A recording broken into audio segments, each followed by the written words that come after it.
ಇರ್ತಕ್ಕಂಥ ಕೆಲವು ಮುಖಂಡರುಗಳು ಹಳ್ಳಿ ಭಾಗಗಳಲ್ಲಿ ಹೋಗಿ ಜೆಡಿಎಸ್ ಪಕ್ಷದಲ್ಲಿ ಇರ್ತಕ್ಕಂಥವ್ರನ್ನ ಎಡಭಾಗ ಮಾಡ್ತಾರೆ. ಬೇರೆ ಕಾಂಗ್ರೆಸ್ ಅವ್ರು ಕರ್ಕೊಂಡ್ಬರೋದು ಅಥವಾ ಬಿಜೆಪಿ ಅವ್ರು ಕರ್ಕೊಂಡ್ಬರೋದು ಬರ್ತಾ ಇಲ್ಲ. ಎಲ್ಲೆಲ್ಲಿ ಜೆಡಿಎಸ್ ಪಕ್ಷ ಇದೆ ಸ್ಟ್ರಾಂಗ್ ಆಗಿ ಅಲ್ಲಿ ಹೋಗ್ಬಿಟ್ಟು ಬೇರೆ ಯಾವ್ದೋ ಒಬ್ಬ ವ್ಯಕ್ತಿ ಬರ್ತಾರೆ, ಅವ್ರಿಗೆ ಗ್ಯಾರಂಟಿ ಕ್ಯಾಂಡಿಡೇಟ್ ಕೊಡ್ತಾರೆ, ಕುಮಾರಣ್ಣವರು ಹೇಳ್ಬಿಟ್ಟವ್ರೆ ಅಂತ ಪುಂಖವಾಗಿ ಸುಳ್ಳು ಹೇಳ್ಕೊಂಡು ಊರುಗಳಲ್ಲಿ ಅಂತವರು ದಿಕ್ತಪ್ಪಿಸ್ತಾರೆ. ಇಂಥ ವಿಚಾರಗಳಾಗಿ ಹಳ್ಳಿಗಳಲ್ಲಿ ಸಮಸ್ಯೆಗಳಾಗ್ತಾ ಇದೆ. ಇವತ್ತು ನಾನೊಬ್ಬ ಕೌನ್ಸಿಲರ್ ಆಗಿ ಇಲ್ಲಿದ್ದೀನಿ. ನನ್ನ ಗ್ರಾಮದಲ್ಲಿ ಇನ್ನೊಬ್ಬ ವ್ಯಕ್ತಿನ ಕರ್ಕೊಂಡ್ ಬಂದು ಅಲ್ಲಿ ಯಾರೋ ಒಬ್ಬ ವ್ಯಕ್ತಿನ ತಲೆ ಕಳಿಸಿ ಮೀಟಿಂಗ್ ಮಾಡ್ತಾರೆ. ಹೋಗಿರ್ತಕ್ಕಂಥ ಯಾರು ನಮ್ಮ ಜೆಡಿಎಸ್ ಪಕ್ಷದಲ್ಲಿ ಇದೇ ನಿಮ್ಗಳ ಜೊತೆ ನಿಂತ್ಕೊಂಡು ನಿಮ್ಮ ಮುಖಾಂತರನೇ ಬಿ ಫಾರ್ಮ್ಗಳು ಅಭಿವೃದ್ಧಿ ಪಡಿಸಿ ನಮ್ಮ ಜೆಡಿಎಸ್ ಪಕ್ಷದಲ್ಲಿ ನಾನು ಲೀಡರ್ ಅಂತ ಓಡಾಡಂತವ್ರು. ತಿರ್ಗಿ ಅಲ್ಲ ಕೇಳಿದ್ರೆ ಏನ್ ಹೇಳ್ತಾರೆ ಅಂತಂದ್ರೆ ಅವ್ರು ಹೇಳೋದು ನಾವು ಜೆಡಿಎಸ್ ಅಂತ. ಜೆಡಿಎಸ್ ಅವರೆಲ್ಲ ಇಲ್ಲಿದ್ದೀವಿ ನಾವು. ಯಾವ್ದೋ ಒಬ್ಬ ವ್ಯಕ್ತಿ ಬ್ಯಾಟಿಂಗ್ ಮಾಡಕ್ ಅಲ್ಲಿ ಹೋಗ್ತಾರೆ, ತಿರ್ಗಿ ಅಲ್ಲಿ ಹೇಳೋದೇನಂತಂದ್ರೆ ನಾವು ಜೆಡಿಎಸ್. ಈ ರೀತಿ ಬೆಳವಣಿಗೆ ನಡೀತಾ ಇದೆ. ನಾನು ಕೌನ್ಸಿಲರ್ ಇದ್ಕೊಂಡು ನಮ್ಮೂರಲ್ಲಿ ಈ ರೀತಿ ಮಾಡ್ತಾರೆ ಅಂದ್ರೆ ಬರ್ತಕ್ಕಂಥ ವ್ಯಕ್ತಿಗೆ ಜ್ಞಾನ ಇಲ್ವಾ? ಆ ಊರಲ್ಲಿ ಯಾರು ಜೆಡಿಎಸ್ ಪಕ್ಷದ ಮುಖಂಡರಿದ್ದಾರೆ, ಯಾರು ಲೀಡರ್ ಇದ್ದಾರೆ, ಅವ್ರು ಏನು ಮಾಡ್ತಾ ಇದಾರೆ, ನಾವು ಆ ಊರಿಗೆ ಹೋಗ್ಬೇಕಂದ್ರೆ ಆ ಮುಖಂಡರ ಹತ್ರ ಮಾತನಾಡ್ಬೇಕು. ನಾನ್ ಜೆಡಿಎಸ್ ಬರೋದೇ ಆಗಿದ್ರೆ, ನಾನ್ ಜೆಡಿಎಸ್ ಮುಖಾಂತರ ಬರೋದೇ ಆಗಿದ್ರೆ ಇಲ್ಲಿ ಕೋಲಾರ ಕ್ಷೇತ್ರದಲ್ಲಿ ಜೆಡಿಎಸ್ ಲೀಡರ್ ಯಾರು, ಆ ವ್ಯಕ್ತಿ ಹತ್ರ ಬಂದು ಫಸ್ಟ್ ಮಾತನಾಡ್ಬೇಕು. ಆ ವ್ಯಕ್ತಿ ಹತ್ರ ಫಸ್ಟ್ ವಿಶ್ವಾಸ ತಗೋಬೇಕು. ಆ ವ್ಯಕ್ತಿ ಹೂ ಅಂದ್ರೆ ಹೋಗ್ಬೇಕು, ಇಲ್ಲ ಅಂದ್ರೆ ಆ ವ್ಯಕ್ತಿ ಜೊತೆ ಓಡಾಡ್ಬೇಕು. ಅದು ರಾಜಕಾರಣ ಅಂದ್ರೆ. ಅದು ಬಿಟ್ಬಿಟ್ಟು ಶ್ರೀನಾಥ್ ಅಣ್ಣವರು ಕೋಟ್ಯಾಂತರ ರೂಪಾಯಿ ಕಳ್ಕೊಂಡು ಅವ್ರ ಮನೆ ಮಠನ ಬಿಟ್ಟು, ಬಿಸ್ನೆಸ್ ಬಿಟ್ಟು, ಹೆಂಡತಿ ಮಕ್ಕಳನ್ನ ಬಿಟ್ಟು ಜನರಿಗೋಸ್ಕರ ಸುಮಾರು 12 ವರ್ಷದಿಂದ ಅವ್ರು ದುಡಿತಾ ಇದ್ರು ಕೂಡ ಇಂಥ ವ್ಯಕ್ತಿಗೆ ದ್ರೋಹ ಮಾಡಿ, ಕಾರ್ಯಕರ್ತರು ಮುಖಂಡರಿಗೆ ದ್ರೋಹ ಮಾಡಿ ಇನ್ನೇನೋ ಮಾಡ್ತೀನಿ ಅಂತ ಬಂದ್ರೆ ಜೆಡಿಎಸ್ ಪಕ್ಷ ಗೆಲ್ಲಕ್ಕಾಗುತ್ತಾ? ಆಗುತ್ತಾ ಗೆಲ್ಲಕ್ಕೆ? ಸ್ವಲ್ಪ ಆಲೋಚನೆ ಮಾಡ್ಬೇಕು. ಬರ್ತಕ್ಕಂಥ ವ್ಯಕ್ತಿಗೂ ಈ ಒಂದು ಆಲೋಚನೆ ಇರಬೇಕು. ಜೊತೆಗೆ ಇಲ್ಲಿ ನಮ್ಮನ್ನ ಮುನ್ನಡೆಸ್ತಾ ಇರ್ತಕ್ಕಂಥ ನಮ್ಮ ನಾಯಕರಿಗೂ ಈ ಒಂದು ಜವಾಬ್ದಾರಿ ಇರಬೇಕು.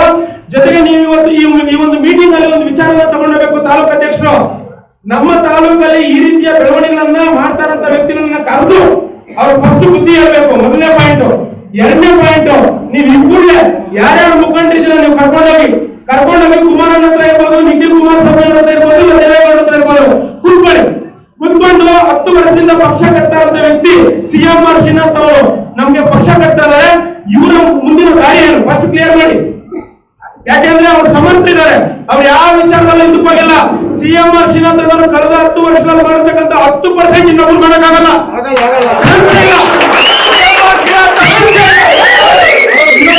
ಸಿಎಂ ಆರ್ ಶ್ರೀನಾಥ್ ಅವರ ಓವರ್ಟೇಕ್ ಮಾಡಿ ಅಷ್ಟು ಸೇವೆ ಮಾಡ್ಲಿಕ್ಕೆ ಸಾಧ್ಯನೇ ಇಲ್ಲ. ಮತ್ತೆ ಯಾವುದೇ ಒಬ್ಬ ವ್ಯಕ್ತಿಗೆ ಆ ವ್ಯಕ್ತಿಯ ವಯಸ್ಸು ಏನೇ ಇರಲಿ, ಒಂದೇ ಒಂದು ಚೂರು ಕೆಟ್ಟದಾಗ ಮಾತನಾಡದೆ ಮೃದುವಾಗಿ ನಡೆಸ್ಕೊಡ್ತಕ್ಕಂಥ ಒಂದು ಒಳ್ಳೆ ಒಂದು ವ್ಯಕ್ತಿತ್ವ ಇರತಕ್ಕಂಥ ಒಂದು ಲೀಡರ್ ಅವರು. ಇವತ್ತು ನಮಗೆ ಪ್ರತಿದಿನ ಇವತ್ತು ಕೂಡ ಅವ್ರಿಗೆ ಅಧಿಕಾರ ಇಲ್ಲದೆ ಇರ್ಬೋದು, ಇವತ್ತು ಕೂಡ ಯಾರೇ ಬರಲಿ ಪ್ರತಿಯೊಬ್ಬರಿಗೂ ಕೂಡ ಸಮಸ್ಯೆನ ಬಗೆಹರಿಸುವಂತದ್ದು ಇರ್ಬೋದು, ಅವ್ರ ಕೈ ಆಗಿಲ್ಲ ಅಂದ್ರೆ ಇವರೇ ಕರ್ಕೊಂಡೋಗಿ ನೇರವಾಗಿ ಮಾತಾಡೋದಿರ್ಬೋದು, ಅಥವಾ ಯಾರೇ ಬರಲಿ ಪ್ರತಿದಿನ 100-200 ಜನಕ್ಕೆ ಊಟ ಆಗ್ತಾ ಇದ್ದಾರೆ. ನಿಜಾನ ಸುಳ್ಳ?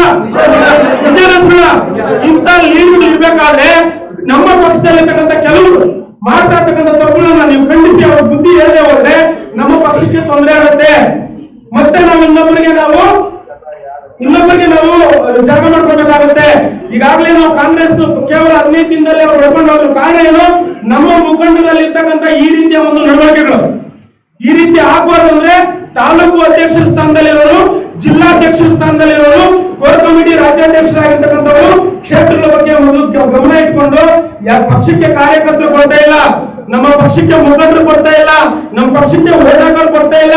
ಮೊದಲಿಗೆ ಕೆಟ್ಟ ವಿಚಾರಗಳನ್ನ ಮಾಡುವಂತವ್ರು, ನಮ್ಮ ಪಕ್ಷವನ್ನ ಹೊಡೆಯುವಂತವ್ರನ್ನ ತಡೆಯುವಂತ ಕೆಲಸ ಮಾಡಬೇಕು, ಕೂಡಲೇ ಮಾಡಬೇಕು ಅಂತೇಳಿ. ಯಾಕಂದ್ರೆ ದುಡ್ಡಿನ ಆಸೆ ತೋರಿಸಂತವ್ರು, ಅಧಿಕಾರದ ಆಸೆ ತೋರಿಸಂತವ್ರು ಇವೆಲ್ಲ ನಮ್ಗೆ ಬೇಕಾಗಿಲ್ಲ. ಅಧಿಕಾರ ಪ್ರತಿದಿನ ಬೇಕಾಗಿಲ್ಲ ನಮ್ಗೆ. ಇವತ್ತು ಶ್ರೀನಾಥ್ ಅಧಿಕಾರ ಎಲ್ಲಿದ್ರು ನಮ್ಗೇನು ನಾವೇನು ಸಂಸಾರ ಮಾಡ್ತಾ ಇಲ್ಲ, ಎಲ್ಲರೂ ಮಾಡ್ತಾ ಇದೀವಿ. ಸುಮ್ಮನೆ ಏನೋ ಏನೋ ಹೇಳ್ಕೊಂಡು ಇಲ್ಲಿಗಲ್ ಆಗಿ ಮಾಡುವಂತ ಕೆಲಸಗಳಿಗೆ ಸಪೋರ್ಟ್ ಬೇಕು ಅಂತೇಳಿ ಏನೇನೋ ಮಾಡ್ತಾರೆ. ಆದ್ರೆ ಎಲ್ಲದಕ್ಕೂ ನಮ್ ಶ್ರೀನಾಥ್ ಇದ್ದಾರೆ. ಅವ್ರನ್ನ ಫಸ್ಟ್ ನೀವು ಉಳಿಸಿ, ನಮ್ ಪಕ್ಷನೂ ಉಳಿತಾರೆ, ನಮ್ಗೆ ಅಧಿಕಾರನೂ ಬರ್ತದೆ, ನಾವೆಲ್ಲರೂ